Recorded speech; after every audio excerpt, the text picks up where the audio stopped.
আজকে বানাবো আমি একটা নিরামিষ ছানার তরকারি। তো এখানে কড়াই গরম হয়ে গেছে, এখানে আমি সামান্য একটু সাদা তেল দিয়ে দিচ্ছি।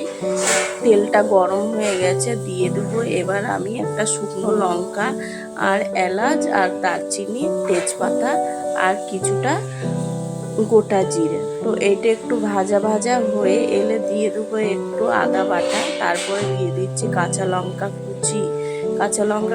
আদা বাটাটা ভাজা হয়ে গেছে, দিয়ে দিচ্ছি টমেটোটা একটু নেড়ে চেড়ে নরম করে নেবো, ঢেকে দেবো কিছুটা লবণ দিয়ে, তাড়াতাড়ি টমেটোটা নরম হয়ে যাবে।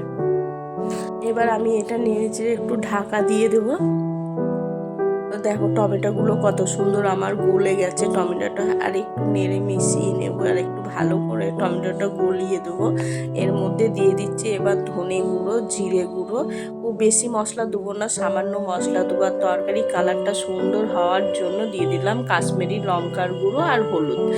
তো এবার এইটাও ভালো করে মিশিয়ে নেব। গুঁড়ো লঙ্কার মশলাগুলো পুড়ে যাতে না যায়, ওই জন্য দিয়ে দেবো সামান্য একটু জলটা দিয়েও ভালো করে মিশিয়ে নেব।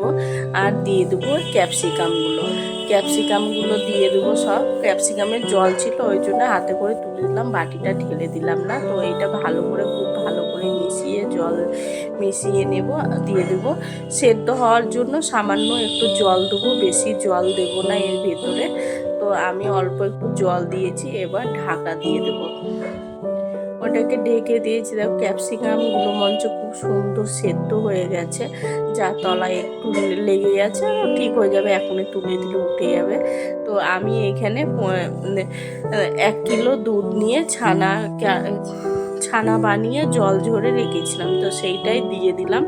আজকে এই রেসিপিটা খুব টেস্টি, দারুণ হয়েছিল। রেসিপিটা বাড়িতে অবশ্যই ট্রাই করবেন।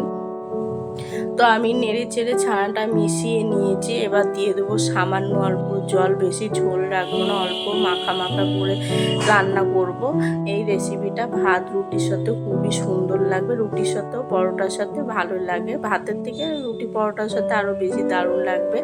এখানে আমি দিয়ে দিচ্ছি একটা ছোট কিউব বাটারটা দিলে তরকারির টেস্টটা আর একটু বেড়ে যাবে। আর দিয়ে দিলাম, দেখলে তো চিনি দিয়ে দিলাম।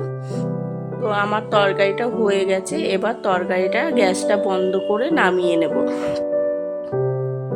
এই এই রেসিপিটা যদি ভালো লাগে অবশ্যই একটা লাইক করবেন, আর কমেন্টে জানাবেন পরের ভিডিও বা পরের রেসিপি দেখার জন্য।